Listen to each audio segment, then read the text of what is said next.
शांति। ओम शांति। ओम शांति। आवाज नहीं आ रही। आवाज अभी आपको मिलेगी। ओम शांति। ओम शांति। आवाज मिल रही है अभी जयपुर में? आवाज मिल रही है? नहीं मिल रही? मिल रही है, ठीक है। अनीता दीदी आवाज मिल रही है आपको? दीदी इधर मेट्रो में ब्रेक होती है आवाज, तो ठीक है, वैसे मिल रही है ना आवाज तो कैसे होगी?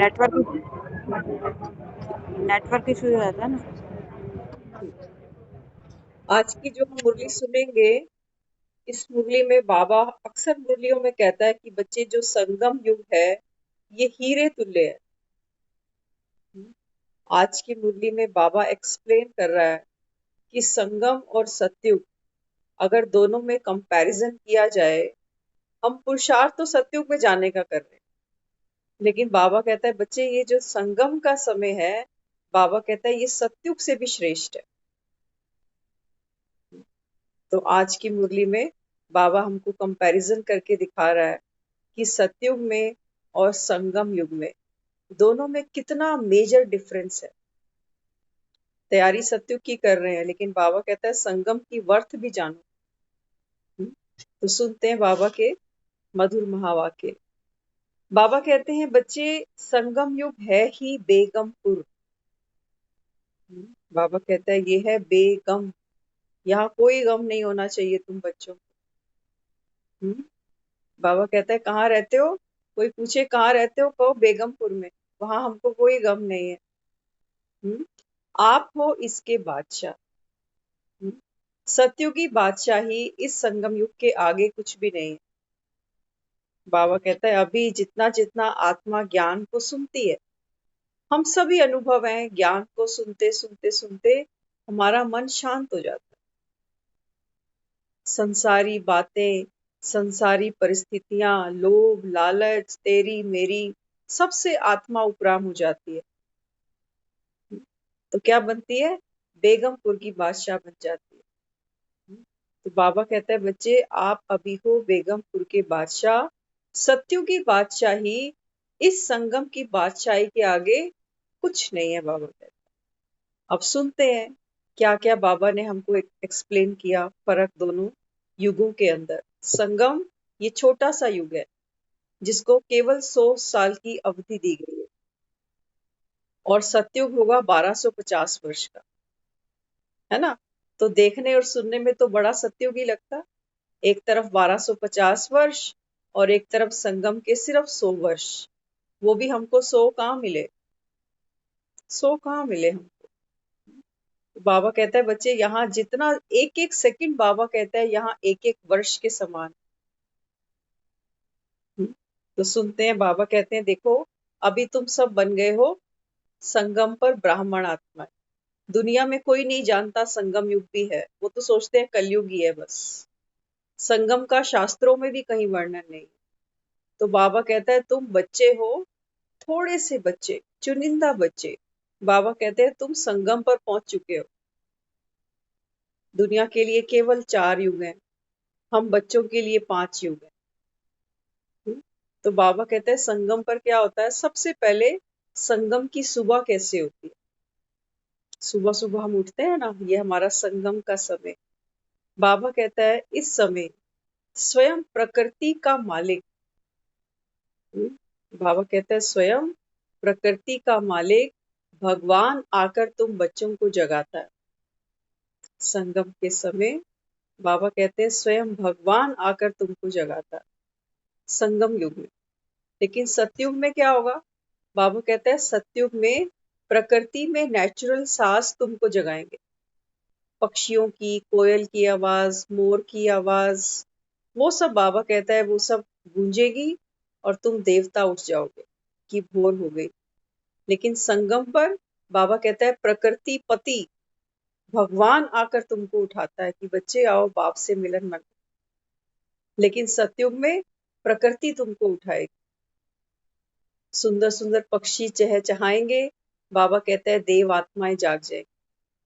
लेकिन संगम पर बाबा कहता है तुम ब्राह्मण आत्माओं को स्वयं भगवान आकर जगाता है। तो कौन सा श्रेष्ठ हुआ, संगम या सतयुग? बाबा कहता है वहां प्रकृति उठाएगी और यहाँ प्रकृति पति तुमको उठा रहा है।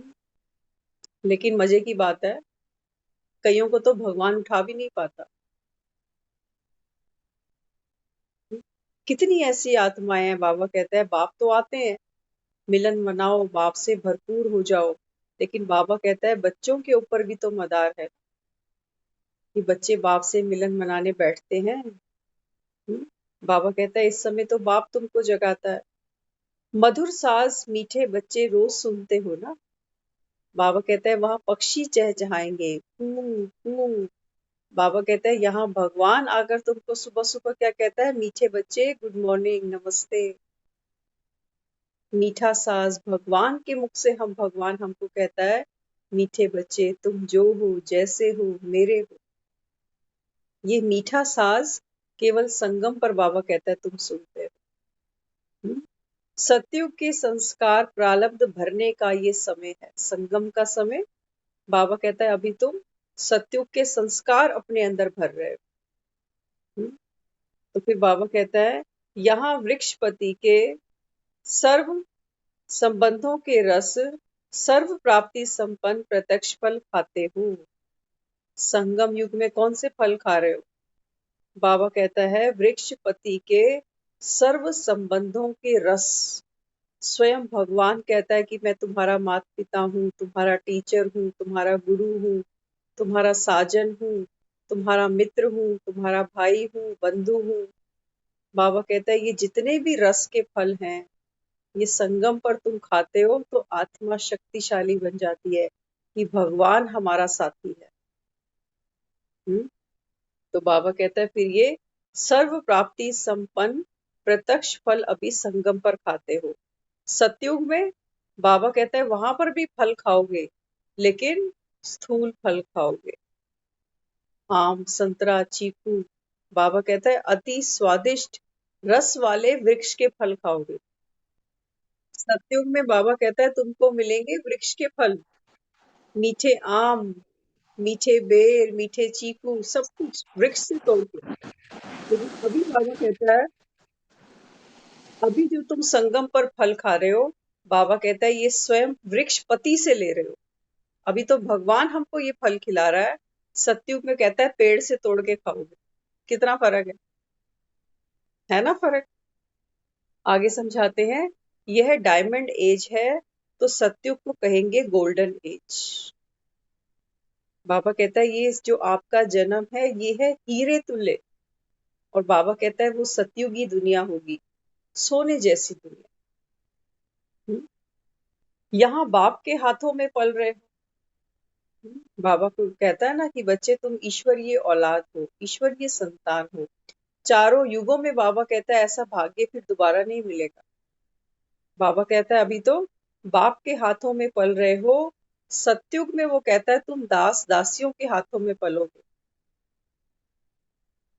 दास दासी उठाएंगे बच्चों को, वही बड़ा करेंगे, वही पालना करेंगे। रानियां थोड़ी उठा के रखती हैं, दासियां उठा के रखती हैं। तो बाबा कहता है अभी तो बाप के हाथों में पल रहे हो, लेकिन बाबा कहता है सतयुग में दास दासियों के हाथ में पलोगे। यहाँ परम पिता परमात्मा तुम्हारे माता पिता है। बाबा कहता है अभी आत्मा का जन्म हुआ ना, आत्मा तो शरीर में पहले भी थी। ऐसा नहीं है कि हमने ज्ञान सुना तभी आत्मा आई है। आत्मा तो जन्म जन्म में यही फंसी हुई थी, इसी बाबा कहता है इसी मिट्टी के नीचे दबी हुई थी। लेकिन किसी को ज्ञान होता तो कोई निकालता इसको। तो बाबा कहते हैं बच्चे अभी तुमने आत्मा को पहचाना, अपने पिता को पहचाना। तो बाबा कहता है अभी तुम्हारा माता पिता कौन बनता है? स्वयं भगवान बनता है। सतयुग में बाबा कहता है तुम्हारे माता पिता कौन होंगे? महान आत्माएं। वो केवल दिव्य आत्माएं होंगी जो अभी पावन है, जन्म लेते लेते लेते पतित बन जाएंगे। तो सतयुग में बाबा कहता है तुम्हारे जो माता पिता होंगे वो कौन होंगे? महान आत्माएं होंगे। लेकिन संगम पर तुम्हारे जो माता पिता हैं वो कौन है? स्वयं भगवान। कितना बड़ा डिफरेंस है। यहाँ बाप की गोदी का झूला है। बाबा कहते हैं बच्चे यहाँ तो बाप की गोदी में बैठते हो, जब जब बाबा को याद करते हो बाबा कहता है मैं तुमको अपनी गोद में उठा लेता हूँ। माया की बाबा कहता है मिट्टी भी तुमको टच नहीं कर सकती, लेकिन बाबा कहता है वहां पर रतन जड़ित झूलों में झूलोगे। बाबा कहते हैं सतयुग में झूले तो मिलेंगे, लेकिन बाप के हाथों का झूला नहीं मिलेगा। बाबा कहते हैं वहां तो हीरे मोती ज्वारातों से जड़े हुए तुमको झूले मिलेंगे। अतीन्द्रिय सुख का झूला, खुशियों का झूला, यहाँ सदा बाप से जिस रूप में भी चाहो खेल सकते हो। बाबा कहते हैं अभी खेलते भी किसके साथ हो? बाप के साथ खेलते हो। साथी किसको बनाया? बाप को बनाया। बाबा कहता है लेकिन जब सतयुग में आत्माएं जाएंगी वहां रत्नों से खिलेंगे। वहां पर भी खिलौनों से तो खेलेंगे ना बच्चे, लेकिन बाबा कहता है वहां जो खिलौने होंगे वो रत्नों से खेलोगे और आपस में खेलोगे। आपस में खेलेंगे, घर में बच्चे हैं या पड़ोसी के पास में, जैसे आज भी बच्चे खेलते हैं। लेकिन बाबा कहता है संगम पर तो स्वयं भगवान के साथ खेलते, भगवान तुम्हारा मित्र बनता है। हम्म। ऐसा अविनाशी खिलौना कभी नहीं टूटेगा।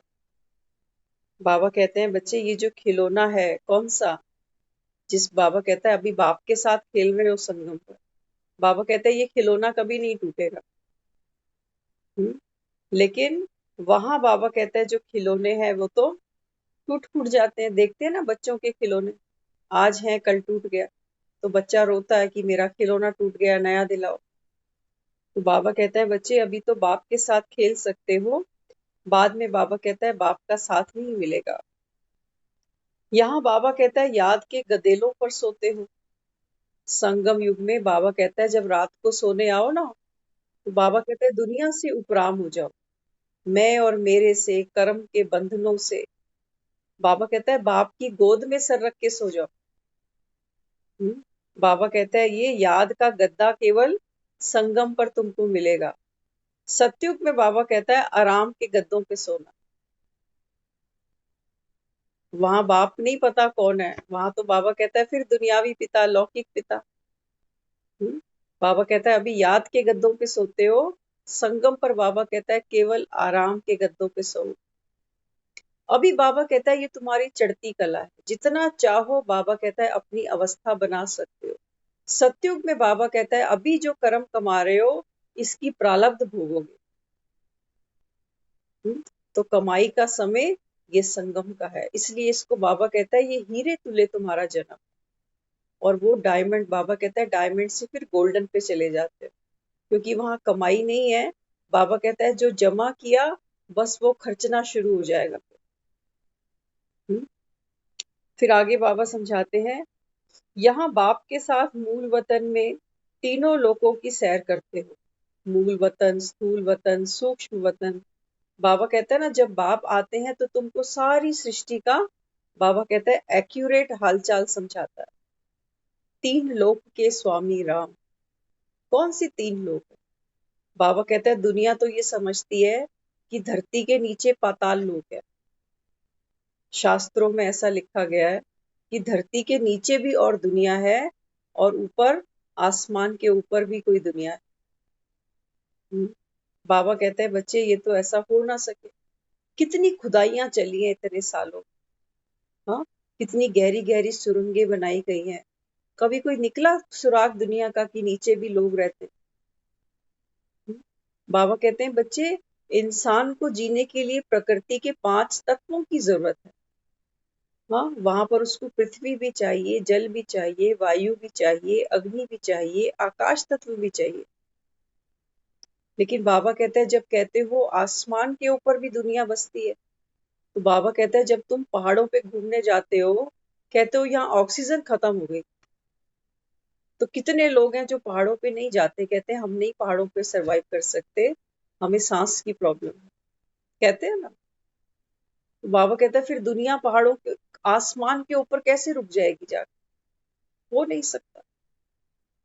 तो बाबा कहता है बच्चे दुनिया केवल ये एक ही है, और जो 2 दुनिया है वो कौन सी है? बाबा कहता है एक तो ये पृथ्वी लोक है, जिसको अभी हम कहते हैं मृत्यु लोक। यहाँ बाबा कहता है अभी कलयुग का राज्य है। यहाँ वो कहता है सब आत्माएं अपना अपना पार्ट खेल रही हैं। फिर बाबा कहता है बीच में जब ये संगम का समय आता है, इस समय बाबा कहता है ऊपर 3 पुरियां हैं जिसको हम कहते हैं ब्रह्मापुरी, विष्णुपुरी और फिर शंकरपुरी। ये 3 पुरियां जिसको बाबा कहता है ये सूक्ष्म वतन है, ये आकारी देवताएं हैं, इनका कोई पुनर्जन्म नहीं होता। बाबा कहता है इनका पाठ भी संगम पर खुलता है, क्योंकि ब्रह्मा द्वारा जो रचना हो रही है, स्थापना रची जा रही है, ये संगम पर रची जा रही है, तो संगम पर इस आत्मा का पाठ होगा। विष्णु द्वारा बाबा कहता है फिर सतयुग में तुम आत्माओं की पालना होगी। और शंकर बाबा कहता है ये भी एक सूक्ष्म शक्ति है, जिसको हम कहते हैं कि शंकर की तीसरी आंख खुलती है तो सृष्टि पर प्रलय आ जाती है। ऐसा हमने शास्त्रों में पढ़ा सुना है। लेकिन परमात्मा हमको यहाँ रहस्य समझाता है। वो कहते हैं बच्चे शंकर पहले तो कोई साकारी पुरुष तो ऐसा है ही नहीं दुनिया में। शंकर माना डिस्ट्रॉयर, जिसके पास विनाश करने की शक्ति है। तो परमात्मा कहता है जब संगम पर परमात्मा आते हैं, क्यों परमात्मा को त्रिमूर्ति कहते हैं? आपने शिवलिंग देखा है ना, तो शिवलिंग के ऊपर ऐसे 3 रेखाएं खींची जाती, हम सब ने देखा। तो 3 रेखाएं खींचने का क्या अर्थ है कि परमात्मा शिव जब संगम पर अवतरण करते हैं तो 3 कार्य करवाते हैं। ब्रह्मा द्वारा स्थापना कराएंगे, शंकर द्वारा विनाश कराएंगे और विष्णु द्वारा सतयुग में फिर पालना शुरू हो। तो परमात्मा क्या करता है? वो कहता है ऊपर थोड़ी कोई ब्रह्मा विष्णु शंकर बैठे हैं जो मैं नीचे लेकर आऊंगा। कहता है इसी पतित दुनिया से मुझको इन सबको पावन बनाना। तो बाबा कहता है दुनिया में ब्रह्मा कौन है ये तो कोई नहीं जानता। देखा है ना हमने, ब्रह्मा को बूढ़ा दिखाते हैं और हमेशा दिखाते हैं कि वेद हाथ में लिए हुए बैठे हैं, कमल पुष्प पर बैठे हैं, और दिखा दिया विष्णु की नाभि से ब्रह्मा निकले। बाबा कहता है क्या किसी का नाभि से जन्म हो सकता है? बाबा कहते हैं वास्तव में प्रैक्टिकल में सिर्फ तुम बच्चे जानते हो कि ब्रह्मा की उत्पत्ति कैसे होती है। बाबा कहते हैं मैं ही आता हूँ, मैं ही परमपिता शिव सदा शिव कल्याणकारी इस पतित दुनिया में आता हूँ, पतित दुनिया को ही पावन बनाना है मुझे। तो बाबा कहता है एक आत्मा एक साधारण तन में मैं प्रवेश करता हूँ, तो उसको बाबा क्या टाइटल देता है? ब्रह्मा का टाइटल देता है। तो उस आत्मा को क्या किया? पतित से पावन बना दिया। फिर ब्रह्मा के मुख द्वारा ये ज्ञान सुनाया गया, तभी ब्रह्मा के हाथ में वेद दिखाए गए। ब्रह्मा को बूढ़ा दिखाया गया, और किसी देवता को कभी बूढ़ा नहीं दिखाता। हमने कितनी देवी देवताओं के दर्शन किए होंगे, ब्रह्मा के अलावा किसी भी देवी को देवता को बूढ़ा नहीं दिखाते। क्यों नहीं दिखाते? बाबा कहता है इसके पीछे भी रहस्य है। पिता कैसा होता है? बूढ़ा होता है।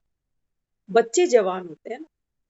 तो पिता किसको बोलते हैं? ब्रह्मा को कहते हैं कि सृष्टि का आदि पिता ब्रह्मा है। और बाकी बाबा कहते हैं संगम पर जो अभी ब्रह्मा के द्वारा मुखवंशावली तैयार हो रही है, ब्राह्मण तैयार हो रहे हैं, ये बाबा कहता है आगे सतयुग में आने वाले देव देवताएं होंगे।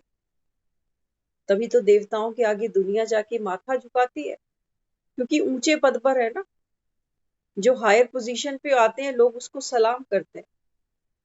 ऐसे थोड़ी किसी को कोई सलाम करता है। किसी सब्जी वाले को कभी हम नमस्ते करेंगे? मोची को करेंगे कभी? नहीं। लेकिन कोई ऊंच प्रतिष्ठा पे बैठा होता है तो उसको तो सब सैल्यूट करते हैं जाके। तो बाबा कहते हैं बच्चे ये देवी देवताओं को ये अमर पद की प्राप्ति अभी संगम पर हो रही है। हम सुबह की तैयारी रात को करते हैं कि नहीं करते? किसी ने ऑफिस जाना, किसी ने स्कूल जाना, तो सब्जी काट पीट के रात को ही रख देते कि सुबह उठते ही फटाफट इसको बना ले। तो क्या किया? सुबह की तैयारी रात को करी। क्या कपड़े पहन के जाने हैं उसको आयरन करके रखेंगे। ऐसे ही बाबा कहता है बच्चे इस ये जो कलयुग की रात्रि है, अर्धरात्रि, जिसको दुनिया शिवरात्रि मनाती है, अभी नवरात्रे मना रहे, तो ये रात्रि का क्या ऐसा रहस्य है? बाबा कहता है कोई जानते तो नहीं। नवरात्रि में 24 घंटे होते हैं ना, आधा दिन भी है आधा रात भी है। लेकिन क्यों हम नवरात्रि बोलते हैं, 9 दिन क्यों नहीं बोलते? क्योंकि बाबा कहता है ये जादू की छड़ी रात को ही फिरती है। अंधकार में ही प्रकाश उत्पन्न होता है। रात को ही तो चांद सितारे निकलते हैं। तो आत्मा भी कब प्रकाशित होगी? जब वो कहता है कलयुग का घोर अंधकार होगा, उस समय कहता है ये ज्योत जगे। हम भी तो शाम को घरों में लाइटें जलाते हैं, दिन को कोई लाइट जलाए कहते हैं जरूरत नहीं है, अभी बंद कर दो इसको। तो बाबा यहाँ हमको क्या समझा रहा है? बाबा कहते हैं बच्चे, वास्तव में परम पिता जो है वो 3 लोक का रहस्य हमको खोलता है। बाबा कहता है अभी तो तीनों लोकों में जाते हो, अपने को आत्मा समझकर संकल्पों की शक्ति से जब चाहे परम धाम चले गए, जब चाहे सूक्ष्मतम चले गए, जब चाहे इस साकारी दुनिया में। लेकिन बाबा कहता है सतयुग में केवल एक ही दुनिया होगी, वहां परम धाम की तुमको नॉलेज नहीं होगी, सूक्ष्म वतन के बारे में कुछ पता नहीं होगा। सिर्फ बाबा कहता है जिस दुनिया में बैठे हो, यही बाबा कहता है अपना पाठ खेलो। इसलिए बाबा कहता है संगम की इतनी महानता है। अभी बाबा कहता है तुम बच्चे नॉलेजफुल हो, तुमको बाबा कहता है हर बात का अभी ज्ञान है। सृष्टि का आदि मध्य अंत क्या है, ड्रामा क्या है, कब से शुरू हुआ, कब खत्म हुआ। लेकिन बाबा कहता है देवी देवताओं को ये ज्ञान नहीं होगा। देवी देवताओं के पास ज्ञान का संस्कार होगा, उनके पास सुख, शांति, समृद्धि, संपन्नता, आनंद, पवित्रता सब गुण होंगे।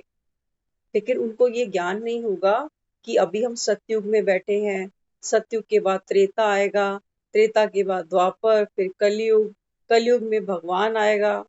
ये सब बाबा कहता है उनको नहीं पता होगा। ये 84 का खेल हम खेल रहे हैं ये नहीं पता होगा, हमारी गिरती कला है ये नहीं पता होगा, हमको ये अमर पद पिछले जन्म में संगम पर परमात्मा के द्वारा मिला ये नहीं पता होगा। तो बाबा कहता है बच्चे अभी ज्ञानी स्वरूप आत्मा तो तुम बच्चे बनते हो, इसीलिए ब्राह्मणों को ऊंचा दिखाया है देवताओं से भी। ब्राह्मणों के सर पर चोटी दिखाई है, देवताओं के सर पे चोटी नहीं दिखाई, क्योंकि देवता ब्राह्मण आत्माएं जो हैं, बाबा कहता है ये निशानी है कि तुम ब्रह्मा की संतान। और ब्रह्मा इस समय किसने उत्पन्न किया? स्वयं परमात्मा शिव। तो बाबा कहता है सतयुग में देवी देवताओं के जो माता पिता हैं वो महान आत्माएं हैं, देव आत्माएं हैं, लेकिन भगवान नहीं है वहां पर। इसलिए बाबा कहता है बच्चे ये संगम का समय, ये बाबा कहता है सतयुग से भी महान है। आगे फिर समझाते हैं, यहाँ तो तुम त्रिलोकीनाथ हो। बाबा कहता है संगम पर त्रिकालदर्शी बने हो, त्रिलोकीनाथ बने हो, लेकिन सतयुग में बाबा कहता है केवल विश्वनाथ बनोगे, दुनिया के मालिक बन जाओगे, बस लक्ष्मी नारायण बन जाओगे। लेकिन बाबा कहता है वहां त्रिकालदर्शी नहीं हो, त्रिलोकीनाथ भी नहीं, केवल विश्व के नाथ हो। यहाँ नॉलेजफुल, पावरफुल, ब्लिसफुल हो, वहां रॉयल बुद्ध बन जाओगे। बाबा कहते हैं अभी तो नॉलेज भी है, पावरफुल भी हो, ब्लिसफुल भी हो, लेकिन बाबा कहता है जब देवता बनोगे उस समय केवल रॉयल बुद्ध। और बाबा कहता है ना तो वहां तुमको ये सब ज्ञान है, ना बाबा कहता है ये पावर्स का तुमको पता है। फिर आगे समझाते हैं, यहाँ तो गुड मॉर्निंग और गुड नाइट करते हो बाबा से। सुबह सुबह उठते हैं बाबा को गुड मॉर्निंग करते हैं, रात को सोते समय बाबा को गुड नाइट करते हैं।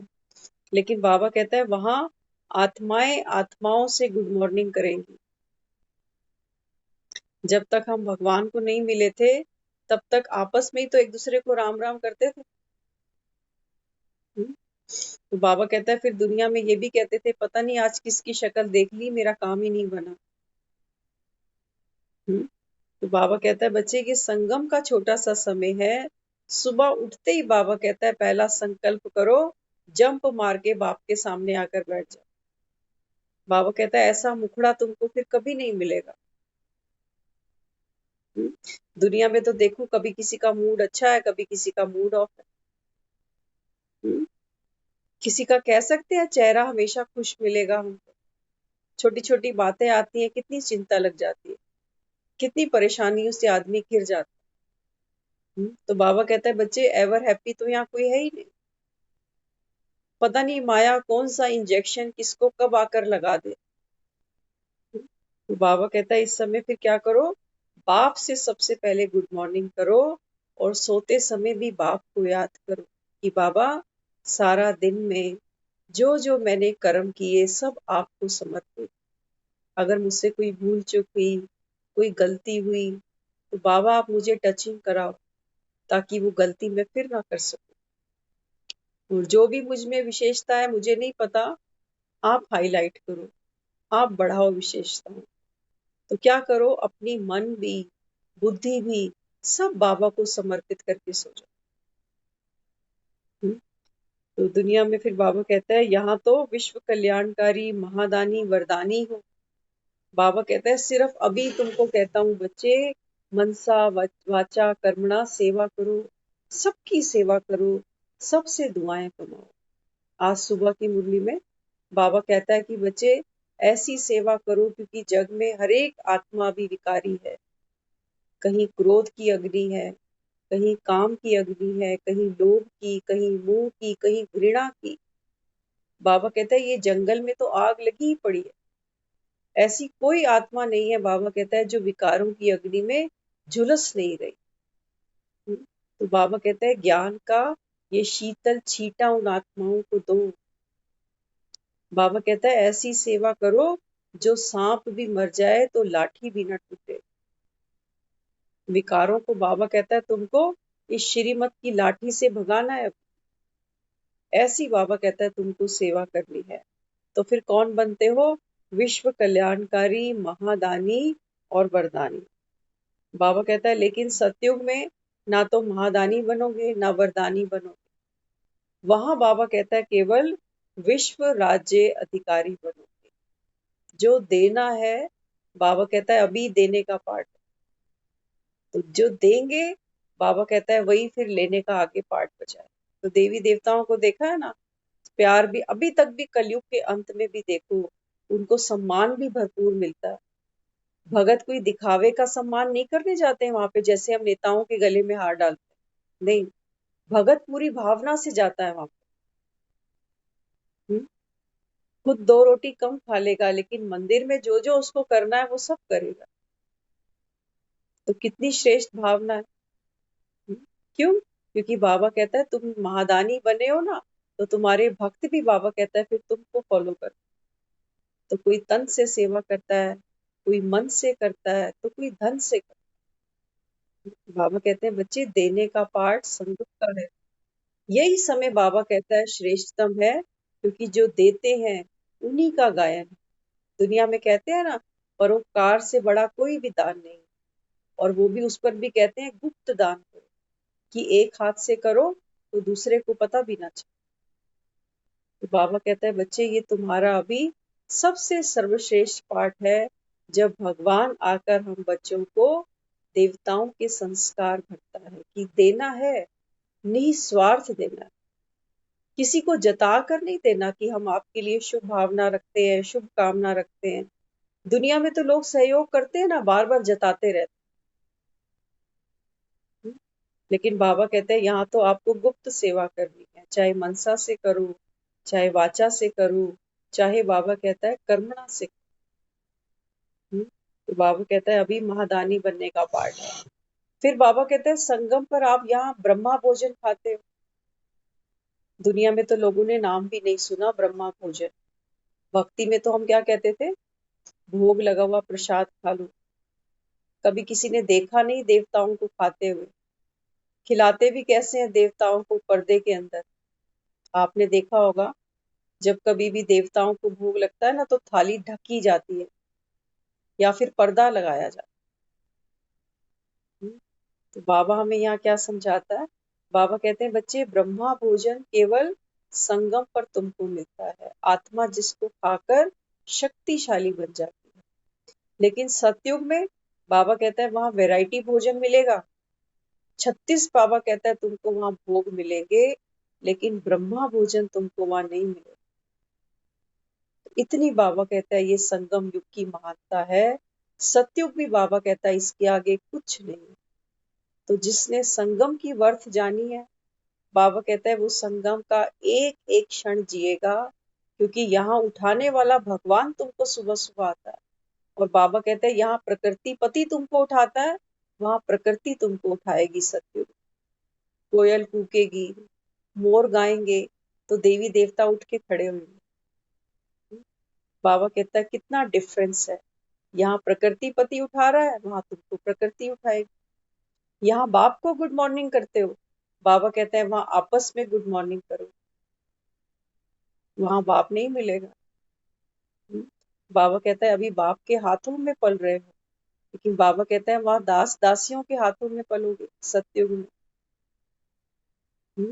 तो एक एक बाबा ने हमको जो पॉइंट्स यहाँ समझाए हैं, बाबा कहते हैं कि बच्चे संगम युग सत्युग से भी महान है, क्योंकि बाबा कहता है ये युग भी गुप्त है, तुम्हारा बाप भी गुप्त है, तुम बच्चे भी गुप्त हो, ये पढ़ाई भी गुप्त है। लेकिन बाबा कहता है जिन्होंने बाप को पहचाना है, बाबा कहते हैं वो संगम में भरपूर बनती हैं आत्माएं, 16 कला संपन्न बनती हैं, चढ़ती कला में जाती हैं, मर्यादा पुरुषोत्तम बनती है। लेकिन बाबा कहते हैं जिनको भरोसा ही नहीं आता, बुलाते जरूर हैं भक्ति में, आओ भोग लगाओ मेरी मैया, लेकिन जब माँ आती है सामने तो मानते ही नहीं।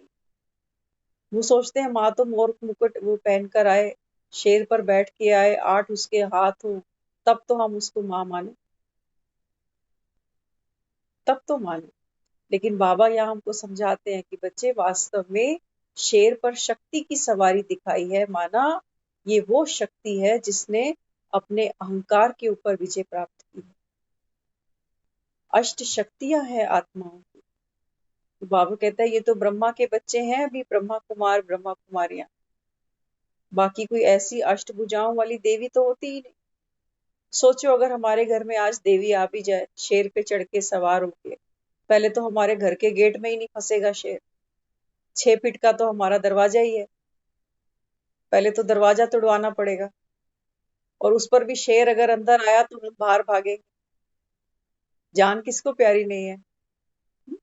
फिर क्या कहेंगे, माँ माँ तेरे को बुलाया था, शेर को थोड़ी बुलाया था। तो वो कहेगी मैं अपनी गाड़ी पे आऊंगी ना, पैदल थोड़ी चल के आऊंगी, गाड़ी तो चाहिए मुझे, तुम गाड़ियों पे घूमो और मैं पैदल आऊं। तो बाबा यहाँ हमको क्या समझाता है, बाबा कहते हैं शक्तियों का आवाहन करना मतलब क्या, जब हम माँ को घर में बुलाते हैं किस लिए, जो रूखा सूखा दिया हमें आओ उसका भोग लगा जाए, यही तो गाते हैं माँ के लिए कि जो रूखा सूखा हमको दिया कभी इसका भी भोग लगा जाए। तो बाबा हमको कहता है बच्चे वास्तव में माँ को नहीं बुलाना, माँ कोई मूर्ति से निकल के थोड़ी आने वाली थी। बाबा कहते हैं ये तो शक्तियों का आवाहन करना चाहिए। नवरात्रों के अंदर बाबा कहता है ये नव शक्तियां ही तो है, नव स्वरूप दिखाए हैं माँ के, एक एक शक्ति का आवाहन करो। कहते ना पहली शैलपुत्री, चंद्रघंटा, कुष्मांडा, ये सब क्या है, बाबा कहता है ये शक्तियां हैं, इन शक्तियों का यहाँ आवाहन करो। घर में किसको हलवा पूड़ी खिलाना, हम सब खा खा के यहाँ तक पहुंच गए। पहले हम जाते थे कंजके बैठने के लिए, अब हमारा समय तो निकल गया, अब हम और छोटे छोटे बच्चों को पकड़ के ले आते हैं, उनका भी समय निकल जाएगा, वो फिर और छोटे छोटे बच्चे पकड़ के ले आएंगे। तो वास्तव में गायन किसका है, पवित्रता का। जो पवित्र कन्याएं हैं उनका गायन और पूजन है। तो बाबा कहते हैं बच्चे पवित्रता कोई केवल तन की नहीं है, कि हम सोचे कि 10-12 साल की बच्ची है तो चलो ये कंजक है, और 16-17 के बाद अब ये कंजक नहीं बचेगी, अब ये बड़ी हो गई। लेकिन बाबा हमको वास्तव में सच्चाई समझाता है। वो कहता है देखो जब हम वैष्णो देवी की कथा सुनते थे, उसके अंदर प्रसंग आता था कि माँ एक छोटी कन्या है और पीछे क्या है, इसके भैरव लग गया, दिखाया ना। तो आगे आगे वो माँ भाग रही है, छोटी सी कन्या भाग रही है, पीछे पीछे भैरव भाग रहा है।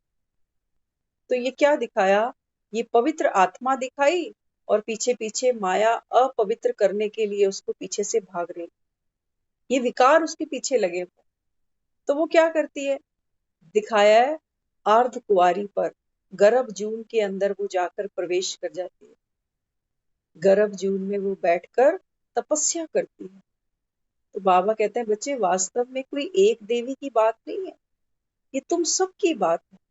बाबा कहते हैं तुम सब आत्माएं तो घर से पवित्र ही चली थी। जब हम सब परम धाम से आए थे, आत्मा तो नन्ही सी थी, पवित्र आत्मा थी।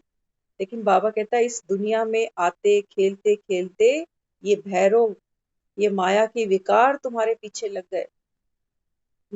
और बाबा कहता है जब बाप आते हैं तो तुमको ये अंतर्मुक्ता की गुफा में आकर बिठाते हैं कि शक्ति भरो अपने अंदर। और फिर क्या दिखाया, माँ जब उस गुफा से बाहर निकली तो भैरव को अपना स्वरूप दिखाया कि पहचान मुझको, मैं कौन, मैं शक्ति हूँ। शक्ति कहाँ से ली? शिव से ली। तो जब भैरव ने उसका स्वरूप पहचाना तो उसको माँ कह के बुलाया। कहते हैं माँ मुझको क्षमा करना। तो माँ है ना। बाबा कहता है कि बच्चे बाप समान बनो, बाप तुम्हारा रहम दिल है। तो वहां माँ को भी रहम आया। जब उसने माँ कह के बुलाया तो माँ ने कहा कि आज के बाद तुझे वरदान, जो मेरे दर्शन करेगा वो बगैर तेरे दर्शन के जाएगा तो उसकी पूजा सफल नहीं मानी जाएगी। तो बाबा यहाँ हमको क्या समझाता है? बाबा कहते हैं बच्चे सारी बात तो शक्तियों की है, तो ये गर्भ जून हम सबके पास है। इसी को बाबा कहता है बच्चे अंतर्मुखी बनो, एकांतवासी बनो। तो जितना जितना बाबा कहता है अपने को आत्मा जानकर मुझ पिता को याद करोगे, बाबा कहता है आत्मा शक्तिशाली हो जाएगी। ये जितने भी भैरव तुम्हारे आगे पीछे लगे हैं, लोभ का, क्रोध का, मोह का, अहंकार का, बाबा कहते हैं ये सब तुम्हारी सेवा करेंगे, नमन करेंगे तुमको कि तुमने हम पर विजय प्राप्त करी। तो फिर देवी के हाथ में क्या दिखाई है? अष्ट शक्तियां दिखाई हैं देवी के हाथ में। कमल फूल दिखाया देवी के हाथ में कि हे आत्मा, इस कलयुग के कीचड़ में भी तेरे को कमल फूल समान रहना। देवी के हाथ में त्रिशूल दिखाया कि तू त्रिकालदर्शी है, हर एक के आदि मध्य अंत को पाठ को तू पहचानती है। तो सबके प्रति रहम की भावना। कोई आत्मा क्या भी है, कैसी भी है, लेकिन अपना अपना पाठ खेल रही है।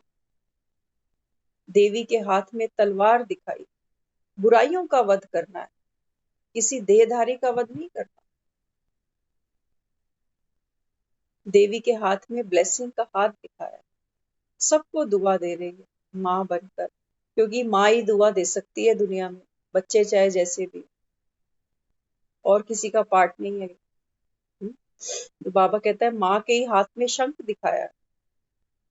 बाबा कहता है केवल ब्राह्मण है ना वही शंख बजा सकते हैं, ब्राह्मणों को ही राइट है शंख बजाने। तो बाबा कहता है वास्तव में ये शंख कौन सा?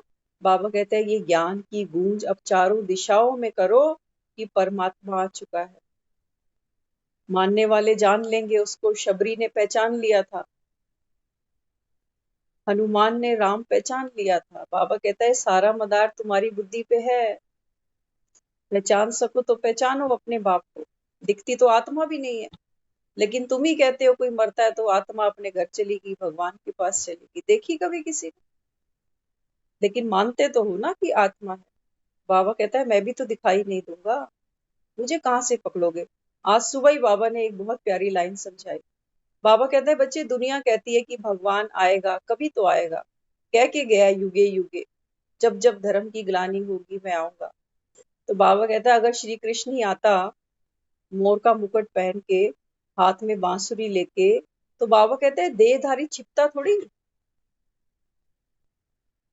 अगर भगवान देहधारी होता, श्री कृष्ण ही होता, अगर दुनिया में आता, तो 6 फीट का आदमी थोड़ी छिप सकता है कहीं?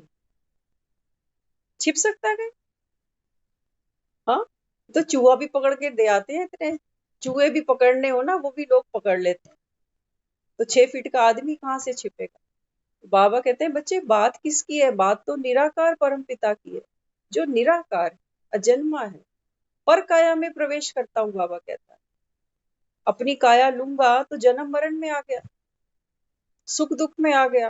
फिर तुम में और मेरे में फर्क क्या हुआ? बाप भी जन्म ले रहा है, आ रहा है, जा रहा है दुनिया में, सुख दुख खेल रहा है, तो बाप और बच्चे में फिर फर्क क्या? बाबा कहता है भगवान हमेशा एक ही है, परम पिता एक है, आत्माएं संसार में अनेक है। कोई देव आत्मा, कोई पुण्य आत्मा, कोई पाप आत्मा, कोई महान आत्मा, कोई दुष्ट आत्मा, लेकिन पिता एक है। बीज एक ही होगा और बीज हमेशा निराकार होता है। वृक्ष दिखता है, तना दिखता है, शाखाएं दिखती हैं, पत्ते दिखते हैं, फूल दिखते हैं, फल दिखते हैं। बीज किसने देखा पेड़ का? बाबा कहता है ये सत्य तुम पहचानो अभी, और ये बाबा कहता है संगम का समय है। आप बहुत भाग्यशाली आत्माएं हो, जो बाबा कहता है उस बुद्धि की मालिक हो जिसने स्वयं पिता को पहचाना। तो बाबा कहता है आप बाप की उंगली नहीं छोड़ना। कुंभ के मेले में ही बिछड़े थे, और कुंभ के मेले में ही बाबा कहता है मैंने तुमको फिर से ढूंढा। बाबा कहता है तुम भक्ति में इतने डूबे थे, तुम्हारे सर का एक बाल पकड़ के बाबा कहता है मैंने तुमको भक्ति की दलदल से बाहर निकाला। भक्ति के संस्कार भी तो बहुत कड़े थे हमारे अंदर। भक्ति भी सहज नहीं छूटती, क्योंकि भक्ति के साथ में भी हमारी अटैचमेंट है, आसक्ति है, कि अगर हम नहीं करेंगे तो भगवान भी नाराज तो नहीं हो जाएगा, मेरा नियम तो भंग नहीं हो जाएगा। डर लगता था कि भक्ति भी तो कितनी बड़ी तपस्या है मेरी, किसी के भी कहने से छोड़ दूं। तो बाबा कहता है बच्चे भक्ति भी विकार है, मानो इसको। कोई दुखी होता है तो भक्ति करता है, नहीं तो कौन भक्ति करता है। छोटे बच्चे को देखो, 5 साल का, 6 साल का, वो मंदिर से ऐसे उठाता है फोटो साईं बाबा की, इसकी उसकी, उनके साथ खेलता है वो गुड्डे पटोले। उसको कोई मतलब नहीं है, वो कहता है इनको बाद में खिलाना, पहले मुझे दे दो। तो बाबा कहता है भक्ति क्या थी? वो दवाई थी। नीम हकीम खतरे जान।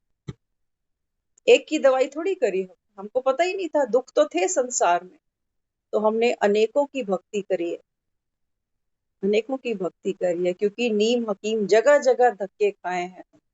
एक दर नहीं छोड़ा, गुरुद्वारे नहीं छोड़े, मंदिर नहीं छोड़े, चर्च नहीं छोड़े, दरगाह नहीं छोड़ी। हम तो एक बार ये भी सोचते थे, खुली फिल्म देखी थी तो मन में कभी कभी आता था कि कभी मक्का जरूर जाना है हज करने। तो ये तो मुझे बाद में पता चला कि नॉन मुस्लिम तो वहां जा ही नहीं सकते। तो यहाँ बाबा हमको क्या कहता है बच्चे, वास्तव में बीमार तो आत्मा है, और आत्मा के रोग बाबा कहता है बिना ज्ञान के नहीं कटते। भक्ति ज्ञान नहीं था, जबकि भक्ति को भी हमने ज्ञान माना। जिनको शास्त्रों का ज्ञान है, कथा कहानियां समझते हैं, श्लोक हैं संस्कृत के कंठस्थ किए, बाबा कहते हैं जो शास्त्रार्थ करते हैं उनके लिए तो वही ज्ञान, कि महाभारत में क्या हुआ, रामायण में क्या हुआ, सत्यनारायण की कथा में क्या हुआ, शिव पुराण में क्या हुआ, तो गरुड़ पुराण में क्या हुआ। बाबा कहते हैं अरे तुम्हारे जीवन में क्या हुआ, तुम्हारे 84 जन्मों का खेल क्या चल रहा है, उसके बारे में जानो। उद्धार तुम्हारा तब होगा। कृष्ण ने अर्जुन को क्या बोला, तुम्हें क्या मिलने वाला। लेकिन बाबा कहता है भगवान आकर अपने बच्चों से बात करता है कि बच्चे तुम दुखी, तुम पतित, तुम दुखी, मैं आया हूं तुम्हारे दुख हरने, तो पहचानो तो सही। दुनिया में भी डॉक्टर को लोग कब पहचानते हैं? जब वो व्हाइट कोट पहन कर आता है। वो जीन्स टॉप में बाहर मिलेगा, कोई नहीं पहचानेगा ये डॉक्टर। लेकिन जब उसके क्लिनिक जाएंगे ना, वही बैठा होगा सामने व्हाइट कोट पहन के, कहेंगे अरे ये डॉक्टर, इसको तो हमने वहां देखा था उसे। तो बाबा कहता है बच्चे मैं क्या करूं, मेरे पास तो शरीर नहीं है ना, तो पर काया में मैंने प्रवेश किया है। आकर तुमको बता रहा हूँ कि बैठो तो सही, डॉक्टर को नब्ज दिखाओ तो सही। जब डॉक्टर तुम्हारी बीमारी पकड़ेगा, तुम खुद कहोगे कि डॉक्टर लाजवाब है, आज तक मेरी बीमारी किसी ने नहीं पकड़ी थी, इसने एक ही चांस में, एक ही अटेम्प्ट में सब कुछ क्लियर कर दिया, दूध का दूध, पानी का पानी कर दिया। ये बीमारी कितनी लंबी है, सिम्टम्स क्या क्या है, और क्या करने से ये बीमारी कटेगी। बिना फीस के बताता है, बिना लाइनों के बताता है। कोई क्लिनिक का नंबर नहीं है उसके, कोई लाइनें नहीं है उसकी, कोई आपसे एक्सरे नहीं मांगेगा, कोई ब्लड टेस्ट नहीं मांगेगा, सिर्फ एक ही एमआरआई करेगा बैठे बिठाए। लेकिन बाबा कहता है पहचान लो तो तुम्हारा बेड़ा पार है। नहीं तो बाबा कहता है दुनिया में मते बहुत है। लोग एक दूसरे को क्या करते हैं, वो केकड़े के बारे में सुनते थे ना, एक केकड़ा ऊपर उठता था तो दूसरा उसका पाँव नीचे खींच लेता। कहते हैं अरे छोड़ो जी सरदर्दी, क्या रखा, कोई टीवी सीरियल चलाओ ना, दुनिया का विनाश विनाश कब किसका होने वाला है। बाबा मुरली में कहता है बच्चे आप मुए मर गई दुनिया, ये मत सोचो कि दुनिया का विनाश कब होगा। बाबा कहता है जब तुम मरे तो सोचो तुम्हारे लिए तो दुनिया ही खत्म हो गई। अपनी सोचो बाबा कहता है। इस समय बाबा कहता है भगवान आया है तुमको पढ़ाने के लिए। तो 24 घंटे तो बाबा कहता है मजदूरी करते ही हो, वो मजदूरी है हम जो भी कर रहे हैं, वो हमारा पार्ट है, वो हमको करना पड़ेगा। चाहे हम कमा रहे हैं, चाहे घर में बैठे हैं, किसी की सेवा करनी है, कुछ भी करना। बाबा कहते हैं बच्चे ये तो आत्मा के ऊपर बोझ है कर्मों का, ये उसको चुकाना है। लेकिन बाबा कहता है बाप 1 घंटा कहता है कि 1 घंटा पढ़ लो। लेकिन बाबा कहता है बच्चे नहीं मानते, कहते हैं हम तो खेलेंगे कूदेंगे माया के साथ। परसों की मुरली में बाबा ने बोला, बाबा कहते हैं बच्चे कौन से बच्चे हमेशा जवान रहेंगे, कौन से बच्चे जवान रहेंगे। बाबा कहते हैं ये जो विकार है ना ये कभी बूढ़े नहीं होते, क्रोध कभी बूढ़ा नहीं होता, मोह कभी बूढ़ा नहीं होता, लोभ कभी बूढ़ा नहीं होता। बाबा कहते हैं ये आत्मा को हमेशा क्या करते हैं, ये बाबा कहते हैं आत्मा के अंदर ये विकार ऐसे भरे हुए हैं कि आत्मा के अंदर हमेशा हलचल रहती है। एक बूढ़े आदमी को आप देखो क्या गुस्सा नहीं आता, बहुत गुस्सा आता है उसको। बाबा कहता है ये विकार कभी बूढ़े नहीं होते। लेकिन कौन सी आत्माएं बाबा कहता है जवान रहेंगी, बाबा कहता है जो बाप की श्रीमत पर चलेंगी। लेकिन बाप क्या श्रीमत देता है, हमारे पास तो समय ही नहीं है ना सुनने का। हमको तो रोज रोटी सब्जी बनानी है, रोज घर में झाड़ू पोछा लगाना है, रोज कपड़े धोने हैं। बाबा कहता है बच्चे सिर्फ रोटियां ही बनाने आए थे यहाँ पर, ये तो बन जाएंगी, हम जाएंगे तब भी बन रही होंगी रोटियां। देखना ऊपर से खीर हलवा पूरी सब बन रहा होगा। एक थाली हमारी फोटो के सामने रख देंगे, एक कहीं कौवे को गाय को पकड़ा देंगे, कहेंगे ले भैया ये अंतिम थाली हमारी तरफ से, चलो। तो बाबा कहते हैं बच्चे वक्त को तो पहचानो, अभी जीवन कितना निकल गया। बाबा हमको ये सब करने से मना नहीं करता, करना ही पड़ेगा। जहां बैठी है आत्मा, जिस भी रोल में बैठी है, बाबा कहता है ये तो करना ही है, अंतिम सांस तक तुमको ये सब करना है। लेकिन 1 घंटा बाबा कहता है क्या खुद को नहीं दोगे, अगले जन्म की तैयारी नहीं करनी। बाप आया है जिसको पुकारा तुमने भक्ति में, कितने बार रोए हैं खून के आंसू। जिनके पीछे 24 घंटे खराब करते हैं ना, कितने इन्होंने हमारे दिल दुखाए होंगे, दिखाए होंगे कि नहीं।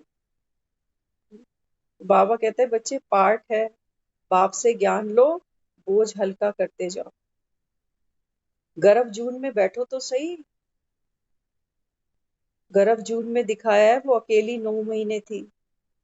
एक बच्चा भी माँ के पेट में 9 महीने लेता है, तब जन्म मिलता है उसको, नया जन्म मिलता है। बाबा कहते हैं बच्चे क्या आपके पास समय नहीं, 1 घंटा मैनेज करो। अगर वाकई चाहते हो, अगर वाकई उसको अपना बाप समझते हो ना, तो बाबा कहता है ये बाप नहीं मिलेगा तुमको, ये जन्म छूटा, ये शरीर छूटा, बस भाग्य जितना बनाना था बना लिया। उसके बाद ना तो ये ज्ञान कभी सुनने में आएगा।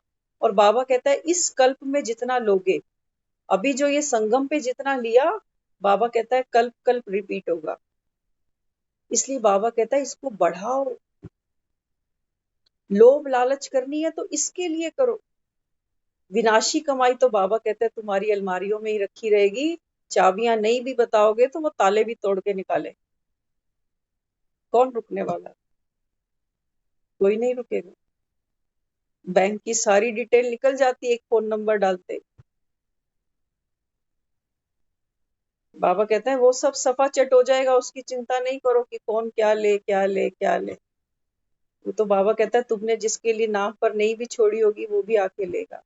लेकिन अपने लिए क्या कमाया यहाँ से, ये जो अनमोल सांसें उसने हमको बख्शी हैं, बाबा कहता है ये कहाँ खर्च कर। तो ये संगम का समय, वो कहता है कि बच्चे ये मोस्ट इम्पोर्टेंट समय है हमारे जीवन का। तो बाबा को याद करो। बाबा कहता है कोई मुश्किल बात तो मैं नहीं करता कि सुबह सुबह नंगे पैर उठकर मंदिर जाओ खाली पेट।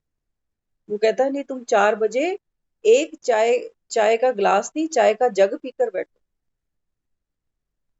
खाने पीने की कोई रोक टोक नहीं करता वो, लेकिन कहता है कि जो समय है, एक बच्चे का स्कूल है 7 बजे का, तो 7 बजने में 5 मिनट से पहले ही बच्चा वहां पहुंचेगा,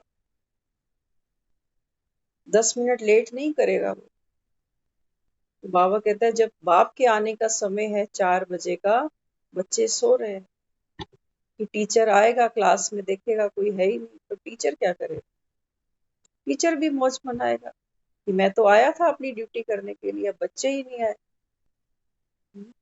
तो बाबा कहते हैं बच्चे सच्ची सच्ची गीता अभी सुना रहा हूँ। गीता का 18वां अध्याय कोई मरते को सुनाता है, बाबा कहता है कौन सुनता है? सुनाने वाला भी नहीं सुन रहा, तो मरता आदमी तो वैसे ही कितनी चिंताओं में पड़ा हुआ है कि मेरे पीछे क्या होगा। किसको पढ़ी है 18वें अध्याय? बाबा कहता है अभी सच्ची सच्ची ये गीता सुनो। बाप आया है तुमको मुक्ति और जीवन मुक्ति देने के लिए। चाहिए नहीं चाहिए, बाबा कहता है। एक मुरली में बाबा कहता है बच्चे अभी और धक्के खाने हैं, 63 जन्म अभी पेट नहीं भरा धक्के खा खा के, या अभी और अनुभव लेना है? तो बाबा कहता है फिर लो, बाप क्या करे।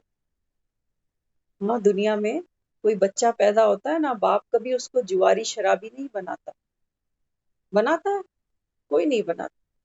लेकिन बच्चा अपनी आदतों से बनता और बिगड़ता चला जाता, अपने संग से बनता बिगड़ता चला जाता। बाबा भी हमें कहता है बच्चे मैं तो आप सबको श्रेष्ठाचारी बनाना चाहता हूँ, मैं रहम दिल हूँ, मैं दया का सागर हूँ, सबको एक जैसा देता हूँ। लेकिन बाबा कहता है ये जो है ना, बाबा कहता है ये कपाट किसी के भरे हैं तो किसी के खाली हैं, कईयों के तो व्यर्थ से भरे हैं। बोझिल होकर बाबा कहता है संसार से दुखी होकर थोड़ी सी देर आकर बैठते भी हैं तो बुद्धि कहीं कहीं चलती रहती है। 1 घंटा भी बाबा कहता है यहाँ बुद्धि स्थिर होकर नहीं बैठती बच्चों की, ये बाबा ऑब्जर्वेशन बताता है। दुनिया में कहीं ध्यान नहीं लगता ना, हमारा नोट गिनने में ध्यान नहीं लगे तो कितनी गड़बड़ हो जाएगी। नोट गिनते समय ध्यान कहीं नहीं जाता हमारा, जाता है कहीं? पूरा अटेंटिव होता है एकदम, कि कोई नोट चिपका तो नहीं रह गया कहीं। तो बाबा कहते हैं बच्चे जब बाप से लेना है तब तो पूरे ही सो जाते हैं। इस समय बाबा कहता है बाप से ले लो, दुनिया से थोड़ा थोड़ा मिल भी रहा है तो ये तो एहसान करने वाले हैं। बाबा कहता है ये ब्याज समेत वसूलेंगे आपसे। और बाप कहता है कि जो आपको दे रहा है कोई रिटर्न नहीं चाहिए उसको, वो कहता है बस तुम भरपूर बनो, बाबा जो देने आया कहता है सब कुछ ले लो मेरे से। तो ऐसा वो हमारा पिता है और हमको अपने पिता जैसा ही बनना है। तो बाबा कहता है संगम के समय को पूरा पूरा यूटिलाइज करो। शांति। अभी एक एक पॉइंट जो जो हमारे मन को छुआ होगा कि बाबा शायद मेरे से ये बात कर रहा है, शायद मेरे ही लिए बाबा ने आज ये महावाक्य उच्चारण किया, तो उसको हम फिर से रिपीट करेंगे ताकि 24 घंटे हमारा वो मनन चिंतन का हिस्सा बन सके। परीक्षा जी, आपने पूरी मुरली तो नहीं सुनी, लेकिन फिर भी आपसे सुनते हैं बाबा क्या कह रहे हैं। ओम शांति दीदी। ओम शांति। इस महीने ऑफिस